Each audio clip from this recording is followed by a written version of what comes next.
ॐ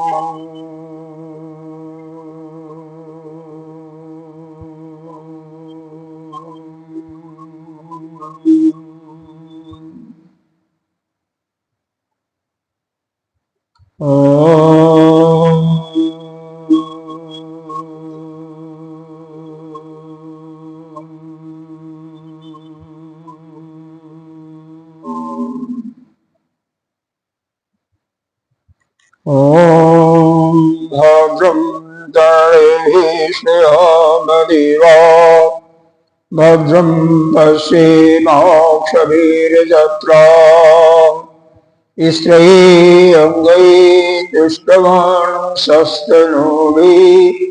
व्यसेम देवहितं यदायुः। ॐ शान्तिः शान्तिः शान्तिः।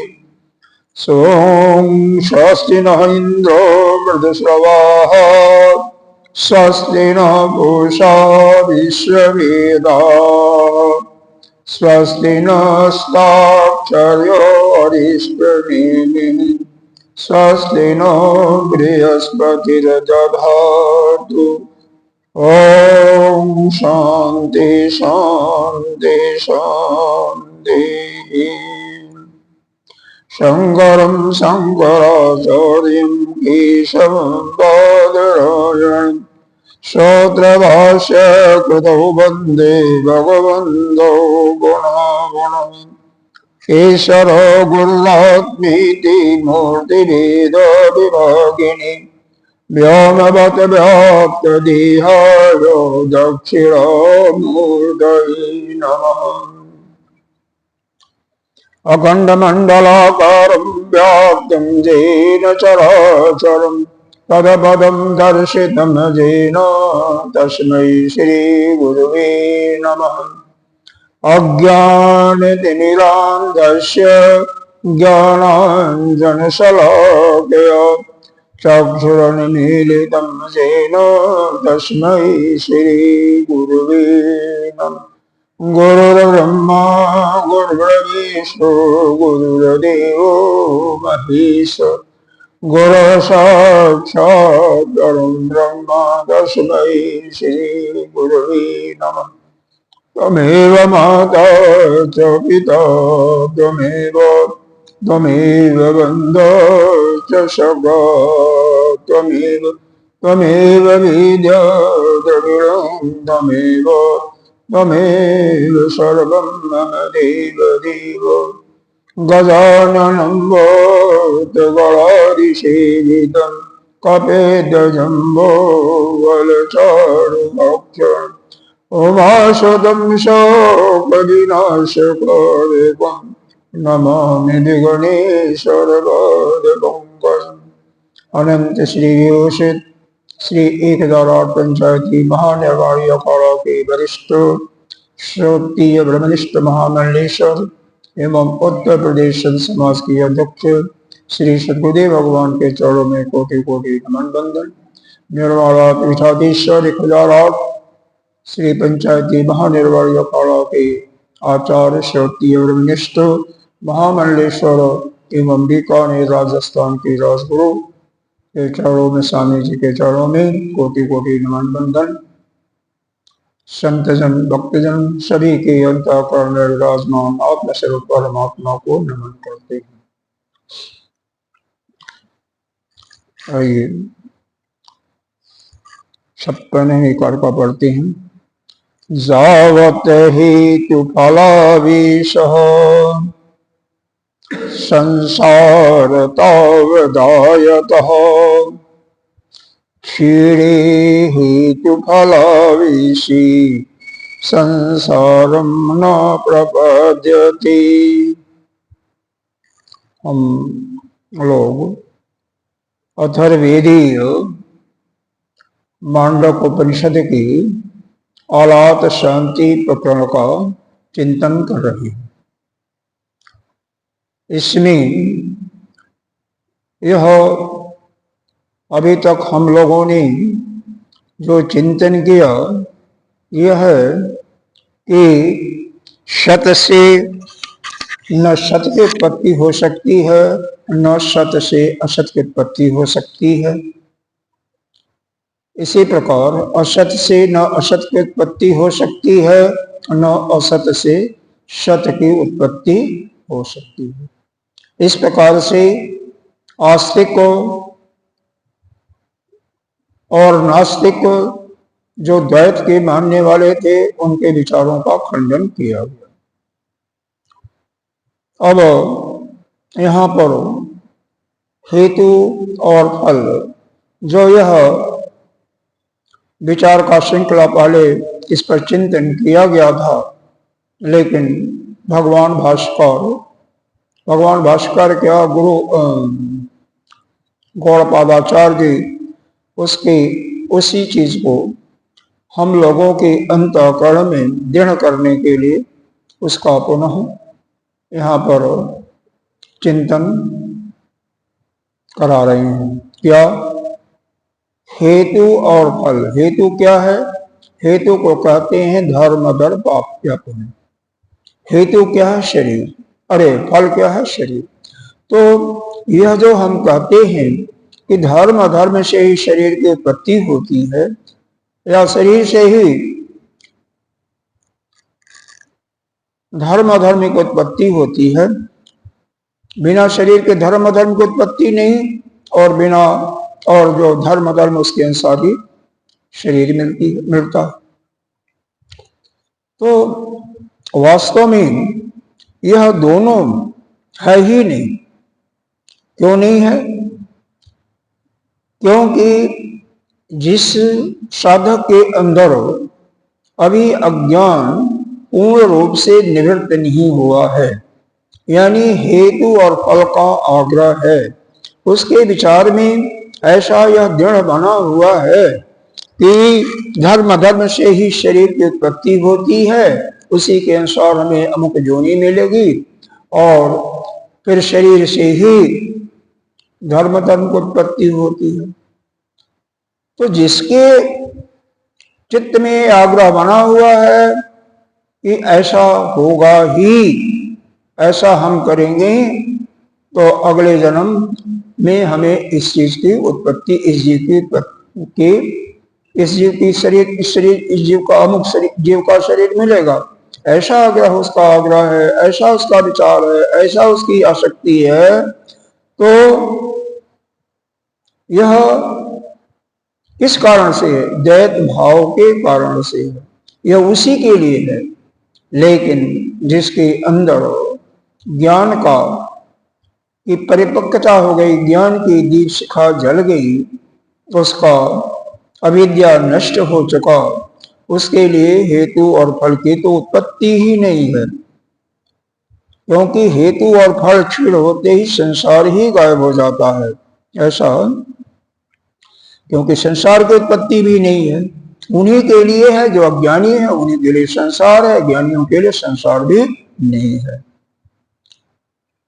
तो इसी चीज को आगे भी पुनः अभिनिवेश में दोष बताते हुए हेतु और फल का अभिनिवेश का मतलब हेतु और फल का आग्रह, या हेतु और फल में जो आसक्ति है जिन लोगों के अंतःकरण में, उसी के दोष को बताते हुए कह रहे हैं। संगति क्या है? यदि हेत फलो भव तदा को दोषः इति उच्यते। यदि हेतु और फल की उत्पत्ति मानता है कोई, क्योंकि अविद्या से ग्रस्त है जीव, और हेतु और फल की उत्पत्ति मानता है, तो दोष क्या है सो बताती हैं। भाई देखो, सीधी सी बात है, अगर न तो आप धर्म धर्म मानते हो, न शरीर की उत्पत्ति मानते हो, तब तो कोई दोष ही नहीं है, क्योंकि तब तो आप अध्यात्म में आ गए। लेकिन अगर यह मानते हो कि नहीं, हमें शरीर की उत्पत्ति हमारे कर्म के अनुसार मिलता है, मिलेगा जैसा कर्म करेंगे, इसका मतलब आपका इस हेतु फल में आग्रह है या हेतु फल में आसक्ति है, इसको दृढ़ता से अब मान रहे हो, दुराग्रह हो गया आपके अंदर, तो मिलेगा ही। लेकिन जब यह क्षीण हो जाएगा, अज्ञान नष्ट हो जाएगा, तो हेतु और फल का यह दुराग्रह भी समाप्त हो जाएगा। उस समय आपके लिए न हेतु फल या संसार की उत्पत्ति नहीं, क्योंकि जब तक हेतु फल है तभी तक संसार है। जब हेतु फल क्षीण हो गया तो संसार का भी क्षीण हो जाना स्वाभाविक है। तो इसी पर कार्य बता रहे हैं। पिछली जो कार्य हम लोगों ने कल चिंतन किया था, बस ये उसी के एक समान है। केवल एक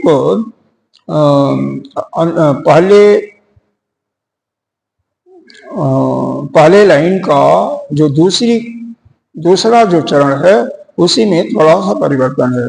बाकी पहला चरण और तीसरा और चौथा चरण बिल्कुल समान है। देख लीजिए, पहला तीसरा चौथा चरण समान है, केवल दूसरे चरण में अंतर है। यह है जावत हेतु फल आवेश, जब तक इसी जीव के अंदर अज्ञान रहेगा, अज्ञान के कारण ही हेतु और फल का आवेश या दुराग्रह या उसके अंदर आसक्ति रहेगी। यानी वह मानता रहेगा हेतु से फल की उत्पत्ति, फल से हेतु की उत्पत्ति होती है। संसारस्तात्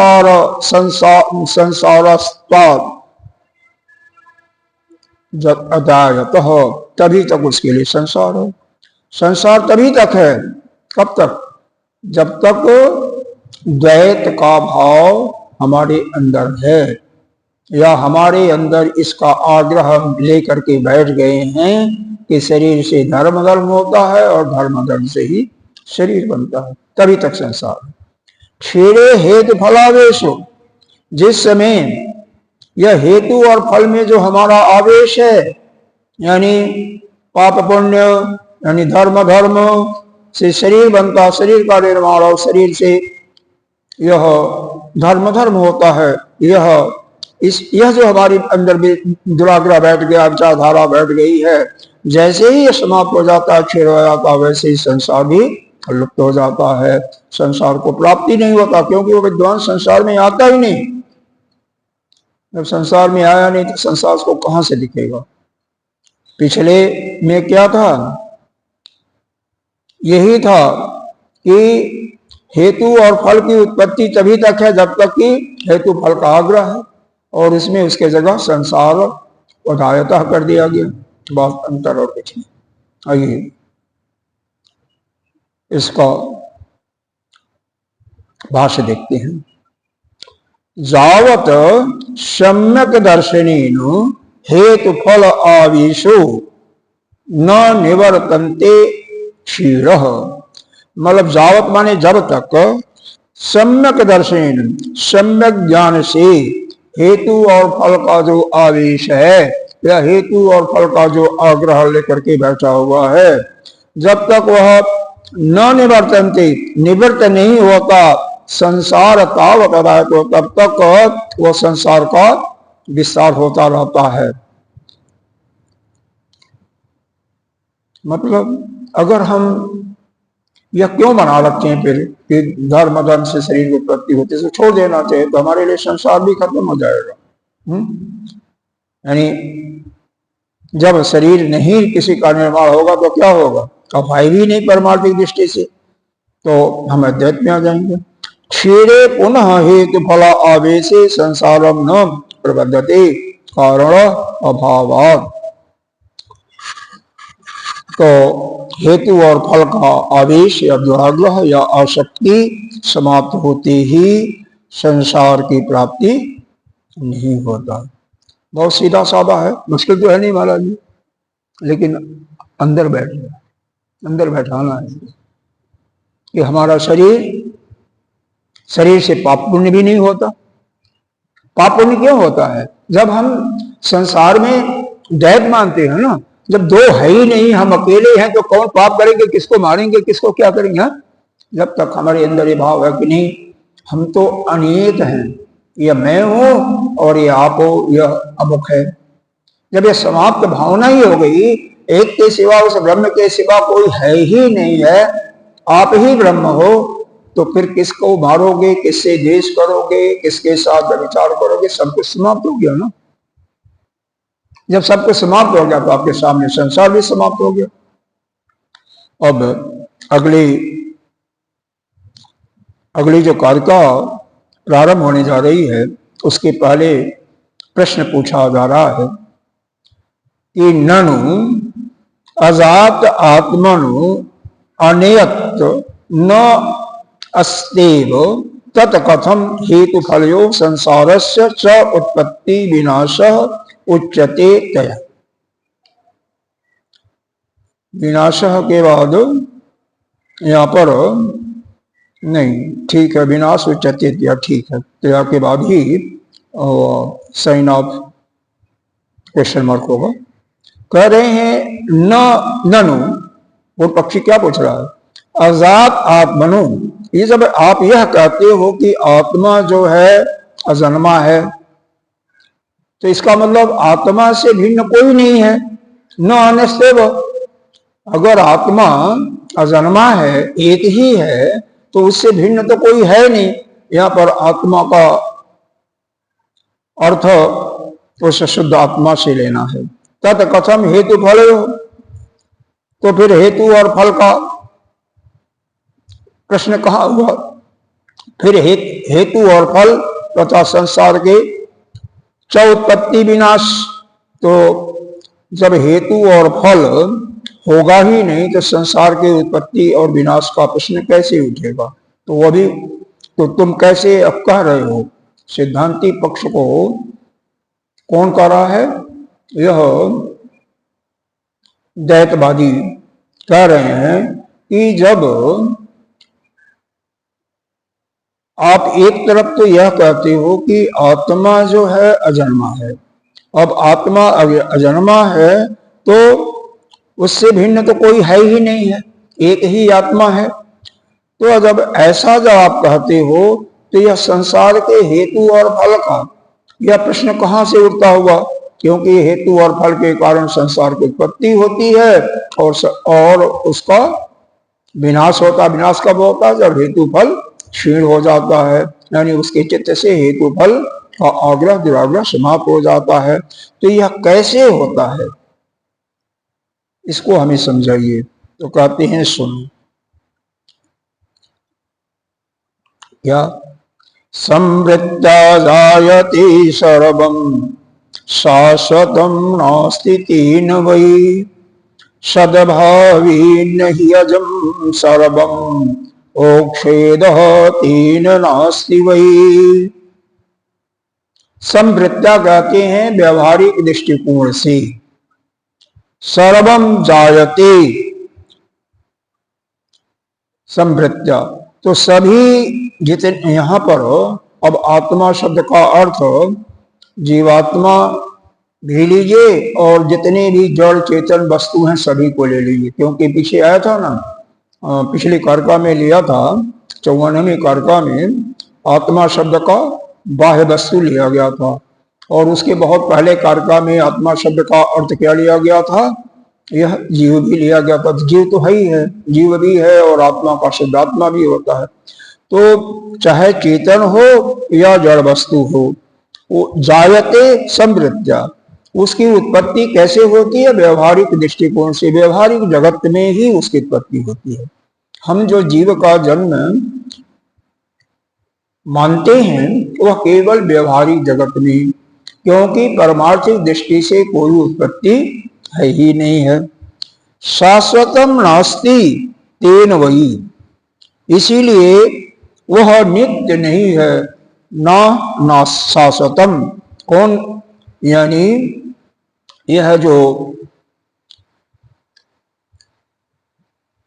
अगर आप व्यवहारिक दृष्टि से जो ले रहे हो कि यह शरीर की उत्पत्ति हो रही है, शाश्वतम नास्तेन वही, तो वह नित्य नहीं हो सकता है। लेकिन परमार्थिक दृष्टि से कुछ ऐसा है ही नहीं है। सद्भावेन ही अजम, सद्भावेन का मतलब परमार्थिक दृष्टि से ही अजम, सब कुछ अजम माने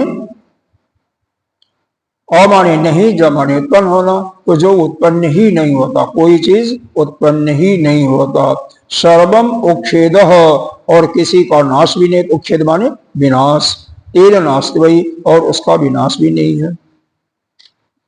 तो जितने भी संसार के जो पदार्थ हैं, जड़ या चेतन, न तो उनकी उत्पत्ति है और न उनका नाश है। उनका उत्पत्ति और विनाश यह केवल व्यवहारिक जगत में ही हमें लेना है। व्यवहारिक जगत में हमें एक उनकी सत्ता प्रतीति हो रही है, सत्ता की प्रतीति हो रही है। ऐसा हमें दिखाई दे रहा है कि यह अमुक पदार्थ है, यह अमुक पदार्थ है, यह अमुक आदमी है, यह अमुक है। तो केवल इसकी प्रतीति मात्र है।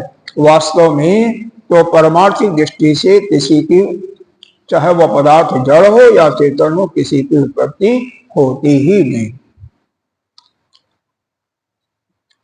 और व्यवहारिक दृष्टि से तो हम मानते ही हैं। इसीलिए यहाँ पर भाष्यकार ने भी बहुत स्पष्ट शब्दों में कहा कि भाई देखो, और पक्षी हम व्यवहारिक सत्ता में तो कभी हमने मना ही नहीं किया, और बिना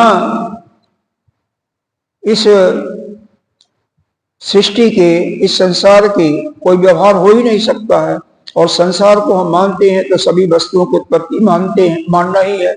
तो हम केवल व्यवहारिक दृष्टि से इस बात का खंडन कर रहे हैं कि जितने भी जड़ और चेतन पदार्थ हैं, उनकी जो उत्पत्ति है या विनाश होता है, वह केवल व्यवहार के दृष्टि से, बल्कि होता नहीं, बल्कि उत्पत्ति होता हुआ प्रतीत साफ होता है।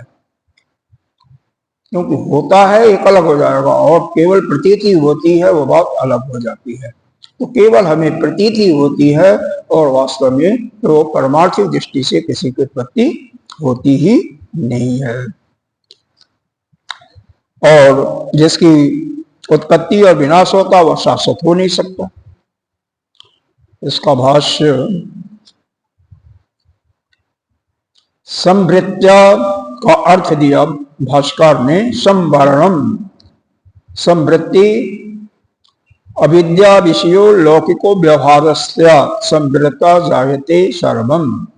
मतलब इस जो संवृत्ति शब्द आया है, ऐसे भी समझो ना, संवृत्ति है।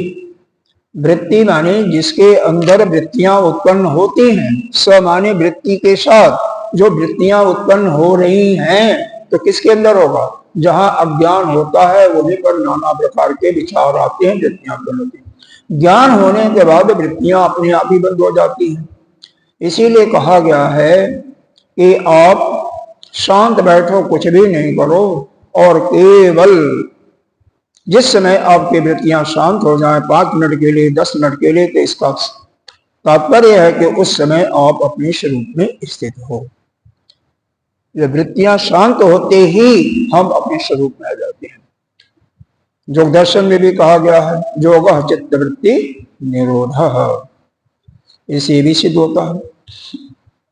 तो संवृत्ति का अर्थ क्या हुआ? यह जो अविद्या है, अविद्या से यह जो व्यवहारिक जगत है, वस्तुओं का जिसमें हम लेन देन करते हैं, तो इसका मतलब व्यवहारिक संसार, व्यवहारिक जगत।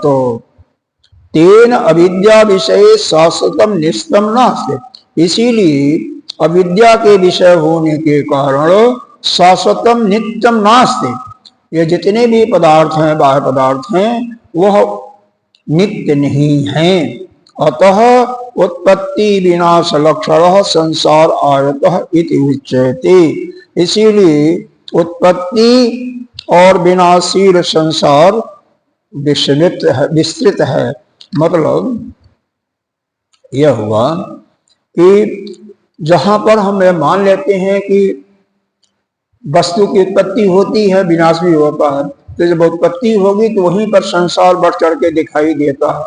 और जहां पर उत्पत्ति और विनाश दोनों शून्य हो जाता है, होता ही नहीं, तो वहां पर संसार दिखाई नहीं देता है। यानी यह जो संसार, हमें संसार की प्रतीति होती है, यह हमारे चित्त का ही एक भाव है। क्योंकि चित्त में ही ऐसा आ जाता है कि यह नाना प्रकार के अलग अलग रूप हैं। वास्तव में है तो आत्मा, लेकिन हम क्या देखते हैं कि यह अमुक है, यह अमुक है। उसमें जो उपाधि के कारण हमारे अंदर भेद आ जाता है। तो सब कुछ क्या है, हमारे चित्त की जैसे सपन अवस्था में नाना प्रकार के विभिन्न प्रकार का संसार हमारे सामने बन करके तैयार हो जाता है। तो वहां पर बाहर की कोई वस्तु नहीं आती है, केवल चित्त ही वही नाना प्रकार का, कि कहीं घोड़ा भी बना दिया, कहीं हाथी तैयार हो गए, या कहीं आदमी हो गए। जैसे जादूगर अपना रोल दिखाता है, तो बाहर से कोई वस्तु नहीं लाता, कोई वस्तु नहीं ला रहा है, लेकिन नाना प्रकार के वहां पर वह कला, अपनी कला का प्रदर्शन करके और फिर चला जाता है। कला का जो प्रदर्शन हो रहा, कोई वस्तु लाई नहीं गई, लेकिन थोड़े समय से नित्य भी नहीं है, अनित्य होते हुए भी वहां पर हमें दिखाई दे रहा है। अब उसके बाद को हम सत्य क्यों मानते हैं? स्वप्न को बात को सत्य मान लेते हैं, क्योंकि बाद में हमें याद नहीं रहता। तो जो छोटी चीज है उसको जिस प्रकार से हम सत्य मान लेते हैं, उसी प्रकार से यह जागृत अवस्था में यह भरा पड़ा संसार दिखाई दे रहा है, वह भी असत्य ही है। ऐसा ही हमें मानना चाहिए, और केवल व्यवहारिक दृष्टिकोण से यह संसार है, बस इतना। व्यवहारिक दृष्टिकोण से, क्योंकि हम देख रहे हैं किसी को उत्पत्ति होती हुई प्रतीति हमें होती है, तो व्यवहारिक जगत में वैसा हमें जो जैसा है उसके साथ वैसा ही व्यवहार करना चाहिए। बड़ा है तो उसका आदर सम्मान, छोटा है तो उससे प्रेम हमें करना हमारा यह कर्तव्य होता है। आगे बता रहे हैं, परमार्थ सद्भावेन तो अजम, परमार्थ दृष्टिकोण से सब कुछ अजन्मा है, मतलब किसी की उत्पत्ति नहीं है। जो हमने यह कहा संसार की उत्पत्ति, संसार का विस्तार, तो यह केवल व्यवहारिक दृष्टिकोण से बताया, लेकिन परमार्थिक दृष्टि से तो किसी की उत्पत्ति, किसी भी वस्तु की उत्पत्ति है ही नहीं है। सर्वम इति एव जस्मात्, क्योंकि सब कुछ क्या है, सब आत्मा ही है, आत्मा के अलावा सर्वम आत्मैव जस्मा, सभी कुछ आत्मा ही है, केवल एक आत्मा ही परमार्थ दृष्टि से उत्पन्न होता है। अतो जाति अभावात छेदस्तेन नास्ति वै कश्चिद हेतु फल इति अर्थ। अतः जाति माने जन्म का अभाव, यानी उत्पत्ति का जब अभाव, और छेदन मतलब विनाश, दोनों हो गया। जब किसी के जाति का जन्म का अभाव हो गया और हेतु या फल का भी, उसका भी उच्छेद या विनाश नहीं होता, न तो कोई चीज उत्पत्ति होती है न तो कोई नाश होता है, तो हेतु और फल का कोई तात्पर्य ऐसा समझो कि हेतु और फल, न तो हेतु इनकी उत्पत्ति होती है, न इनका छेदन होता अर्थात विनाश होता है। कार्य कारण, हेतु को कारण मानो तो फल हो गया कार्य, फल को कारण मानो तो हेतु हो गया कार्य। यानी चाहे धर्म अधर्म हो या शरीर, इसकी न तो उत्पत्ति होती है और न तो इसका विनाश ही है। यह परमार्थिक दृष्टि से, केवल एक व्यवहारिक दृष्टि से इसकी हम उत्पत्ति सभी जड़ और चेतन वस्तुओं की उत्पत्ति मानते हैं और उसका विनाश भी मानते हैं। जिसकी उत्पत्ति होती है उसकी भी विनाश भी होता है। जस ध्रुव मृत्यु ध्रुवम जन्म मृत्युश्च, जिसका मृत्यु है उसी का जन्म है, जन्म है तो ही उसका मृत्यु है। यह समझ में आ रहा है भगवान? ठीक है, बहुत एक ही चीज है, बस उसी को घुमा फिरा करके शब्दों का परिवर्तन करके अनेकों प्रकार से समझा रहे हैं हमें, जिससे हमारे चित्त में यह ठीक ठीक बैठ जाए कि यह संसार की यह अद्वैत है, इसमें किसी वस्तु की चाहे जड़ हो चेतन है, किसी को उत्पत्ति नहीं होती है, और जब उत्पत्ति नहीं है तो इसका विनाश भी नहीं है। तो इसी को बताते हुए, और जब कोई वस्तु ही नहीं है, केवल एक ही है, ईशावासिदम सर्वम यत किंचित जगत्ताम जगत, केवल एक ही वस्तु हो जाएगी, अद्वैत हो जाएगा, तो बस उसी को सिद्ध भी करना है। अजातवाद के सिद्धांत हमारा बिल्कुल दृढ़ हो जाता है। हालांकि सिद्ध किया जा चुका है, लेकिन बारंबार शब्दों के अलग अलग प्रकार से शब्दों को व्यक्त करते हुए उसी को दृढ़ किया जा रहा है हमारे अंतर्गत। जैसे हमारे अंतःकरण में यह भाव पूरे शक्ति के साथ इस प्रकार से बैठ जाए कि कभी भी उसका हम उल्लंघन न कर पाए कि किसी वस्तु के संसार में न तो उत्पत्ति है न विनाश है, केवल एक ही है, एक ही, और उसकी भी उत्पत्ति नहीं है, केवल इस संसार में केवल एक आत्मा ही है। चाहे कोई सत वस्तु है या असत वस्तु है, उसकी उत्पत्ति होती नहीं, पहले भी बता दिया गया था।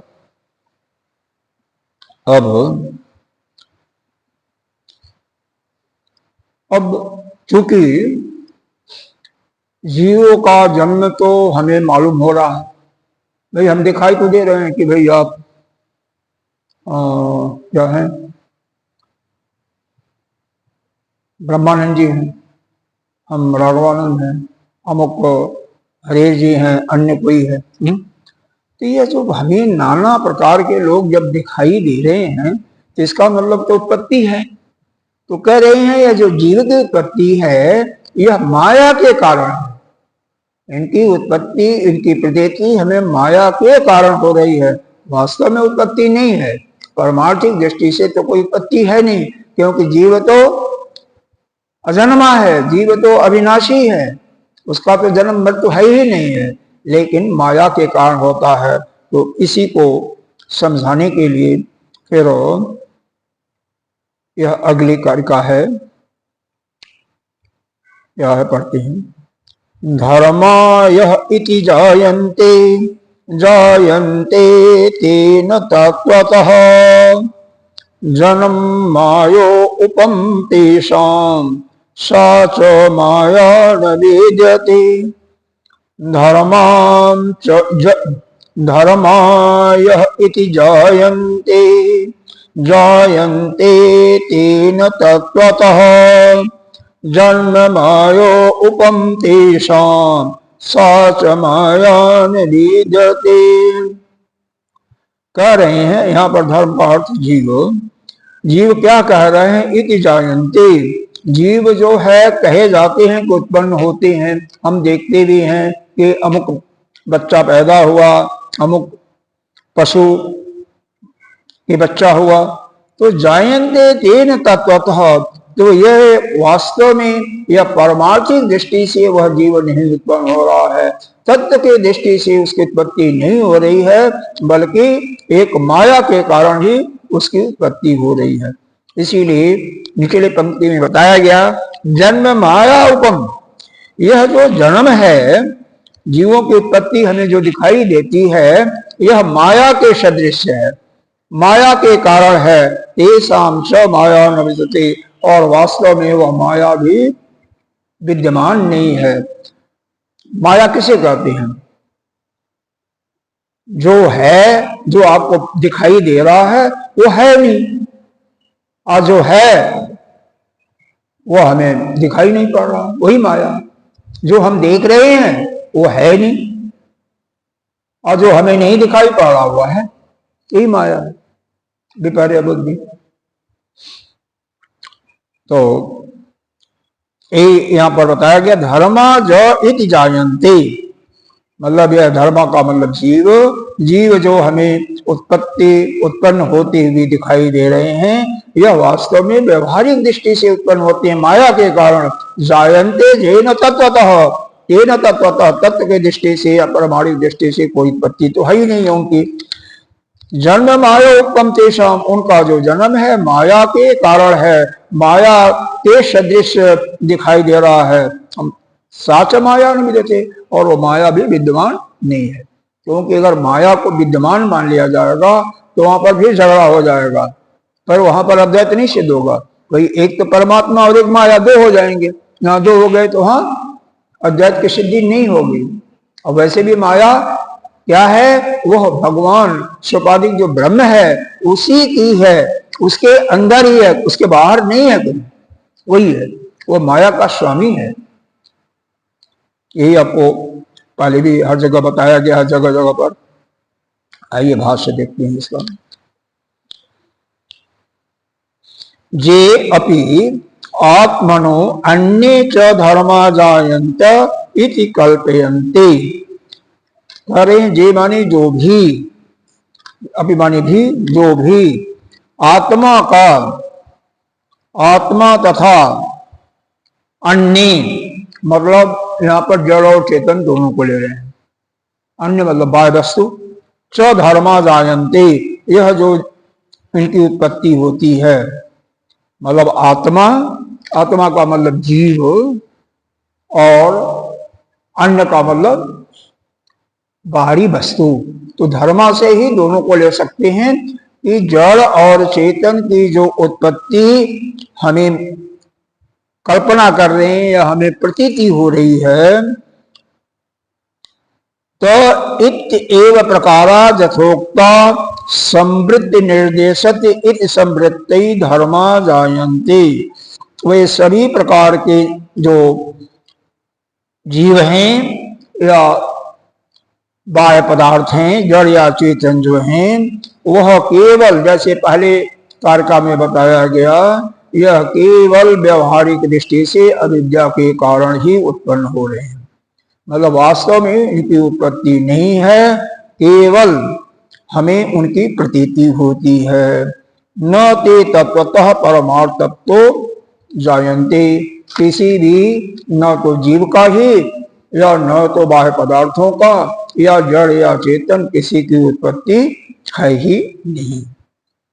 जत पुनः तत्संवृत्त्या जन्म तेषां धर्माणां यथोक्तां यथा माया जन्म तथा तन्मायो उपम प्रवृत्तिभ्यम। क्योंकि वह जितने भी पूर्व जो पहले कहे गए हैं, उन धर्मों का जो जन्म मानते हैं वो कैसे मानते हैं, केवल व्यवहार जगत में अविद्या के कारण में। तेषाम धर्माणाम यथोक्ताम जता माया, तो उन सभी जड़ और चेतन का जो जैसे ऊपर बताया गया, उनका जन्म केवल माया के कारण ही उनकी उत्पत्ति है। तथा तन मायो उपम प्रतिद्रव्यम, इसीलिए उनको माया के सदृश ही समझना चाहिए। यानी जितने भी जीव आपको दिखाई दे रहे हैं, चाहे वह मनुष्य है, पशु है, पक्षी है, चींटी है, वृक्ष है या इत्यादि, चूंकि हम माया के कारण, अविद्या के कारण ही उत्पन्न होते हुए दिखाई दे रहे हैं, इसलिए इनको भी माया ही समझना चाहिए। ये सब माया है। अब हम आप नहीं है, बल्कि सब माया के, माया भी है, माया है। जैसे जादूगर का जादू, आगे देखें। अतः तेन अविद्या विषय शाश्वतम नित्यम नास्ति वही, उस अविद्या के विषय में कोई भी चीज शाश्वतम का मतलब नित्य नहीं है। जो भी इस संसार में उत्पन्न होते हुए जड़ या चेतन हमें व्यवहारिक जगत में दिखाई सा पड़ रहा है, वह नित्य नहीं है, अनित्य है। अतः उत्पत्ति विनाश लक्षण संसार आयत उच्चते, इसीलिए यह जो संसार है इसको क्या कहते हैं, इसमें उत्पत्ति और विनाश का लक्षण ही हमें दिखाई देता है। मतलब हमें दिखाई देता है ना, वृक्ष लगाया, एक बीज लगा दिया, बीज बड़ा हो गया, बट हो गया, इसी प्रकार से कोई बालक हो गया, कोई कीड़ा हो गया, तो फिर एक दिन नष्ट हो जाए। तो यह उत्पत्ति और विनाश जो दिखाई दे रहा संसार में, यह केवल एक माया का ही रूप है, वास्तविक जन्म और विनाश है ही नहीं। अब इसी को पक्का कर लो, कहां? अंतःकरण में। यह संसार है केवल माया से युक्त है, कि यहाँ पर न तो किसी को उत्पत्ति है अरे न किसी का विनाश है। रामायण में रामचरितमानस में एक चौपाई आती है लंका कांड में, बड़ा सुंदर है। लंका कांड में है शायद, हाँ लंका कांड। झूठ ही लेना, झूठ ही देना, झूठ ही भोजन, झूठ चलेना। कितना सुंदर है। भगवान यही कह रहे हैं, झूठ ही लेना, झूठ ही देना। यह लेना और देना, यानी जितना भी व्यवहार जगत है सब झूठा है, सब मिथ्या है, असत्य है। जो भोजन हम करते हैं वह भी झूठा है, क्योंकि भोजन तो हमारा भूख प्यास हमारा स्वभाव ही नहीं है। किसका है? प्राण का स्वभाव है। प्राण को चाहिए, लेकिन कौन? क्षुधा किसको मालूम होती है? इस शरीर के मन को द्वारा। और मन का मतलब हम अभिव्यक्ति करते कि मेरे को भूख लगी हुई है। और झूठा ही भोजन, झूठ चबेना। जो कुछ हम खाते पीते भक्षण करते हैं सब मिथ्या ही है। तो इस संपूर्ण जगत का जो व्यवहार होता हुआ दिखाई पड़ रहा है, या हम करते हुए दिखाई दे रहे हैं, हमें प्रतीति हो रही है, सब क्या है? माया ग्रसित है, सब अविद्या के कारण है। तो रामायण का भी यहाँ पर आपको हो गया, रामचरितमानस।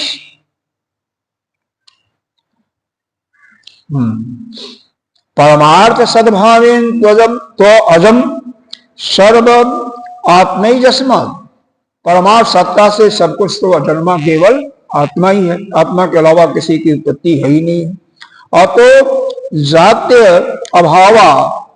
अभावात छेदः ते न नास्ति। अतः उत्पत्ति का अभाव और उसका विनाश, एक तो उत्पत्ति का अभाव हो गया कारण उसका छेदन होता ही नहीं।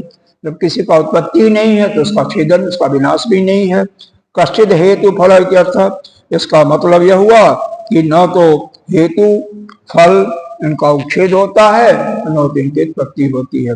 ये यानी हेतु और फल, यह जो बारंबार कहा जा रहा है कि पाप पुण्य या धर्म अधर्म और शरीर, यानी धर्म धर्म से शरीर की उत्पत्ति और शरीर से धर्म धर्म की उत्पत्ति, यह सब केवल माया का ही एक आवरण के कारण हमें ऐसा प्रतीत हो रहा है। माया का क्या होता है? आवरण, विक्षेप, मल, यही होता है ना। माया के तीन अर्थ होते हैं, मल, विक्षेप और आवरण। तो माया के कारण यह सब सारा ढका हुआ सा दिखाई देता है।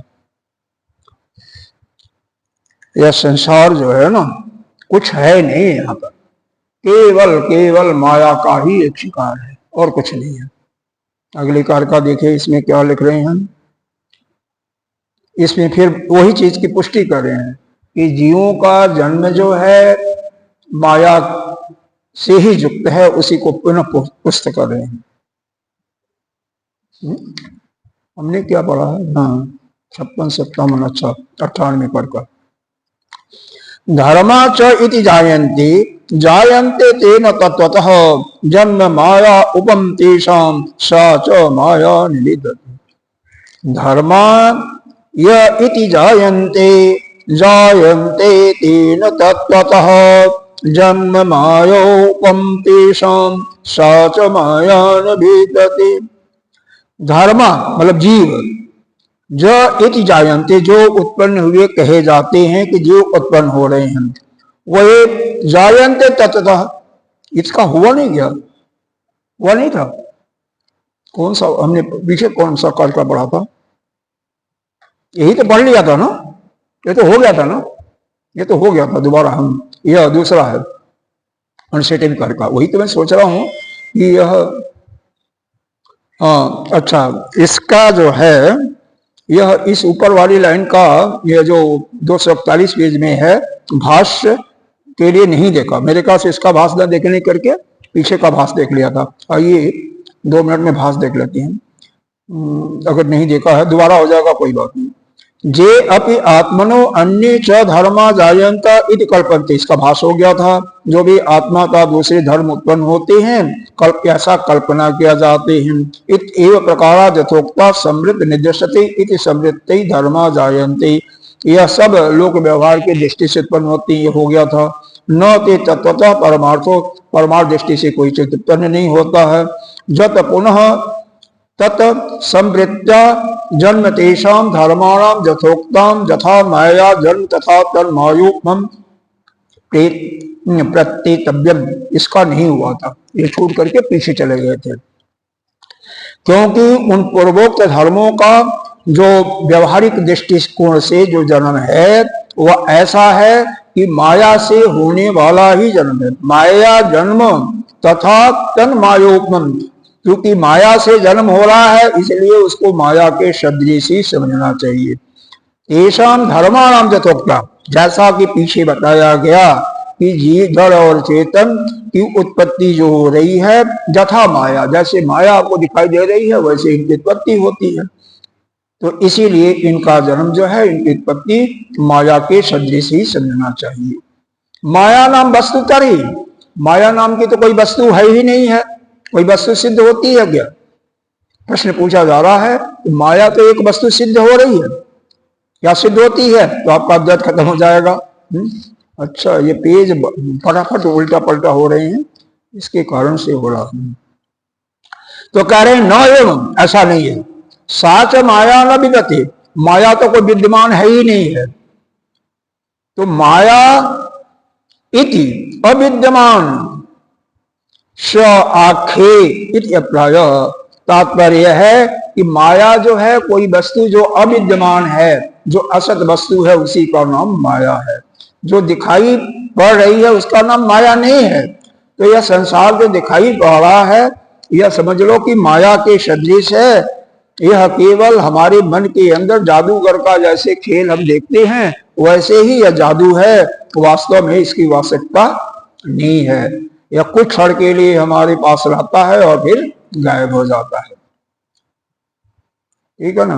कथम माया उपमम तेषां धर्माणाम जन्म इत्या, उन धर्मों का यानी उन जड़ और चेतनों का जन्म माया के जैसे कैसे है इसको आप समझाइए कि जैसे जड़ और चेतन का यानी जीवों का जन्म होता है वह माया के ही समान कैसे है इसको बताए। तो इसके लिए अगले कारका है जथा माया मायाम यात बीजात, जथा मायाम यात बीजा जायतो तन्मयो अंकुरः नाशो नित्यो न च जो छेदी तद्धर्मेषु योजन, यथा मायामयात् बीजात् जायते तन्मयो अंकुरः नाशो नित्यो न च छेदी तद्वद्धर्मेषु योजन। कह रहे हैं जैसे मायामय का कोई बीज का अंकुर है तो बीज के अंकुर से क्या उत्पन्न होता है? वृक्ष उत्पन्न हो जाता है। वह तो नित्य ही होता है और न नाशवान, न तो नित्य होता है नाशवान, क्योंकि कोई वृक्ष भी हुआ तो आज हुआ कल नष्ट हो जाएगा।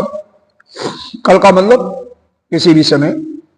उसी प्रकार नाशौ नित्यो न क्षेदी तद धर्मेषु योजना, यह जो जीव की उत्पत्ति हम मान रहे हैं वह भी उनका नाश और उत्पत्ति नित्य नहीं है।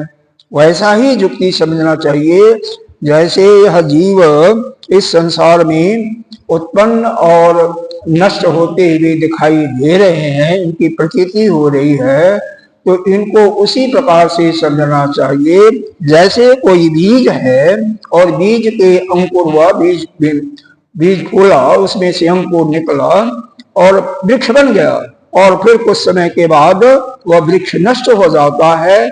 तो वह वृक्ष जो है, अंकुर से वृक्ष निकला, वह नित्य नहीं है।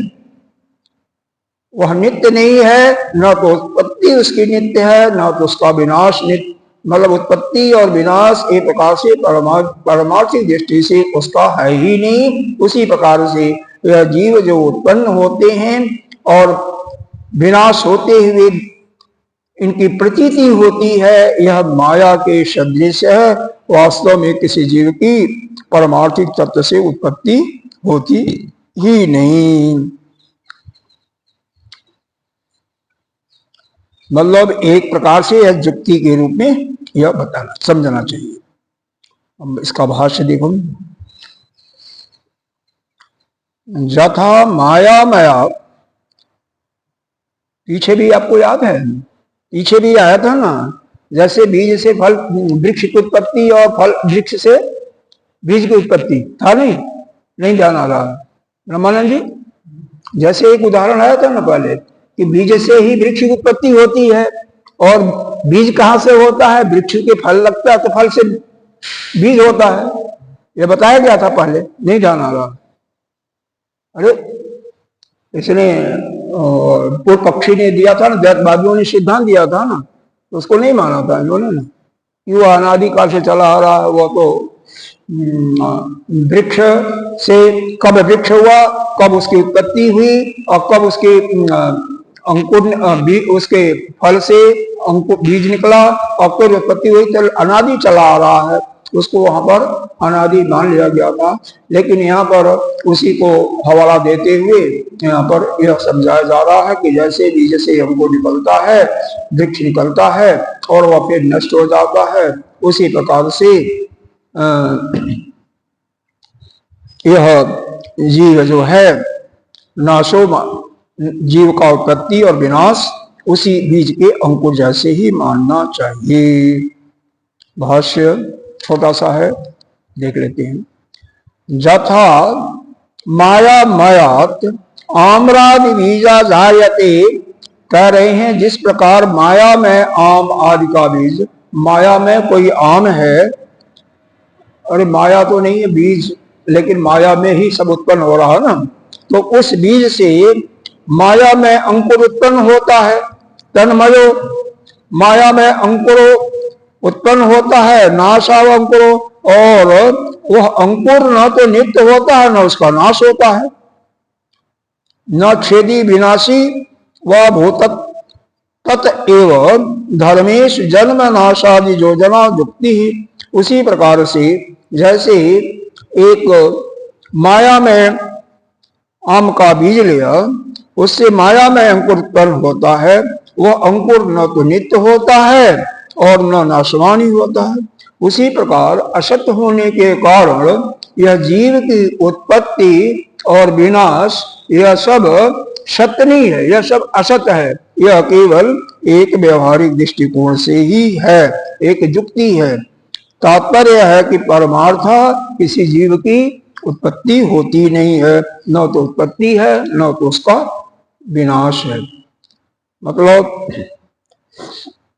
सीधी सी बात है, जो भी इस सृष्टि में हम ये देखते हैं कि जीव का मतलब कोई पुरुष भी है, पशु है, कीड़े हैं और वृक्ष इत्यादि जितनी भी चीजों की उत्पत्ति हो रही है, और उनका एक समय उत्पत्ति है, एक कुछ समय रहते हैं फिर नष्ट हो जाती हैं।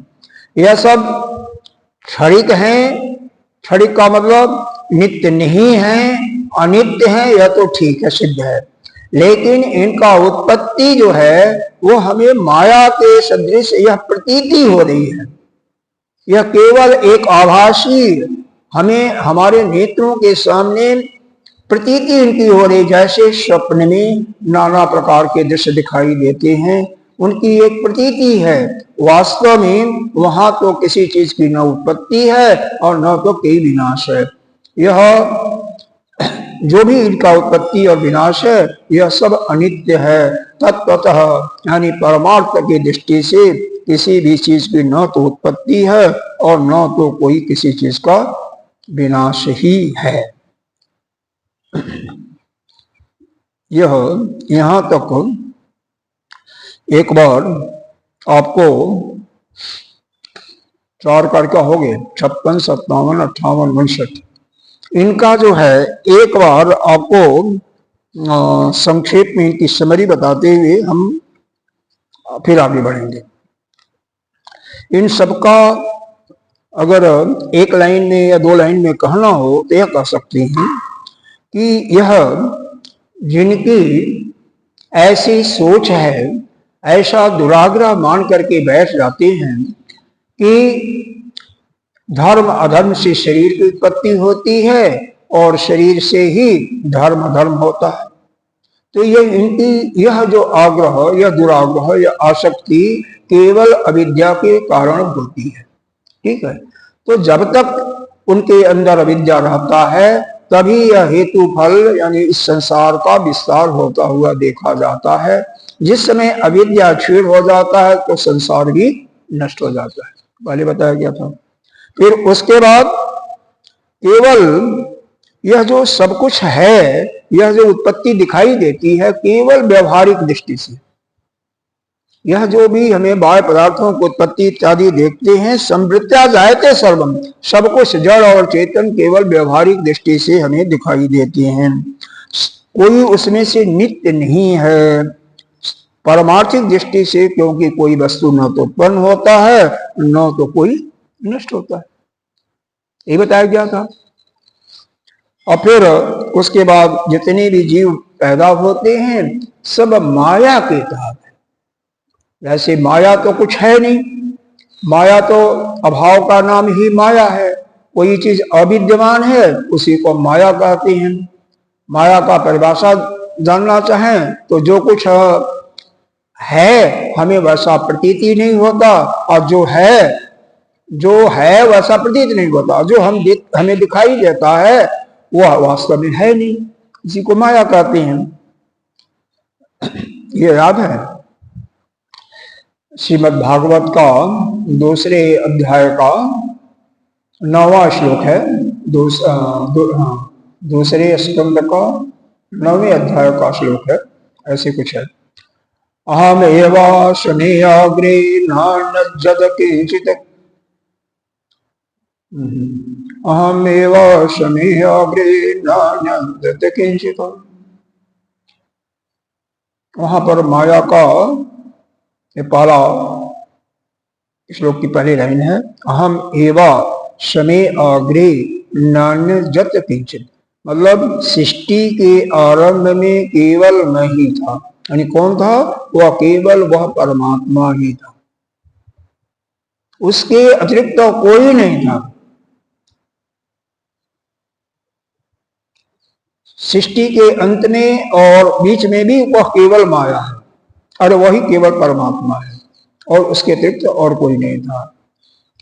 माया जो है बाद में बताया गया कि जैसे अंधेरा है, हमें कुछ नहीं दिखाई देता है, तो यह माया हमें अपने आवरण से ढक देती है, अंधेरा कर देती है हमें हमारे आंखों के सामने, और जैसे ही हमें ज्ञान होता है वह सब दृष्टिगोचर अंधेरा गायब हो जाता है, वैसे ही माया।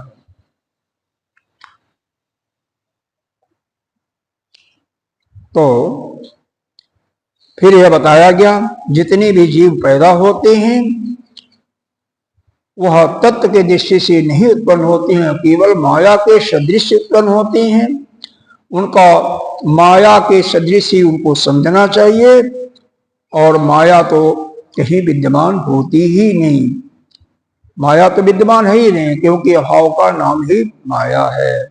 और जैसे मायावत, जैसे आम का बीज का अंकुर निकलता है उससे वृक्ष बनता है, लेकिन वह नित्य नहीं है, अनित्य है, वह केवल एक हमें दिखाई देता है, तत्व की दृष्टि से वह है ही नहीं। उसी प्रकार से यह जीव का जो है नाश और उत्पत्ति, यह उस बीज के अंकुर जैसे है।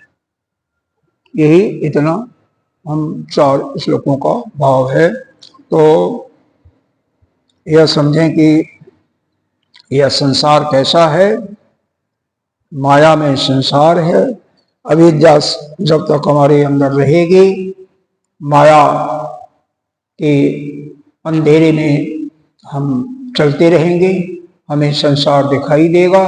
जैसे ही हमारे अंतःकरण निर्मल हो जाएगा, स्वच्छ हो जाएगा, अविद्या अज्ञान का नष्ट हो जाएगा, तो माया भी हमारे अंदर से नष्ट हो जाएगी और हमें उस ब्रह्म के अतिरिक्त और किसी भी चीज का भान नहीं होगा, केवल उसी ब्रह्म का। ओम पूर्णमिदं पूर्णमिदं पूर्णात् पूर्णस्य उच्यते पूर्णस्य पूर्णमादाय पूर्णमेवावशिष्यते। ओम शांति शांति शांति।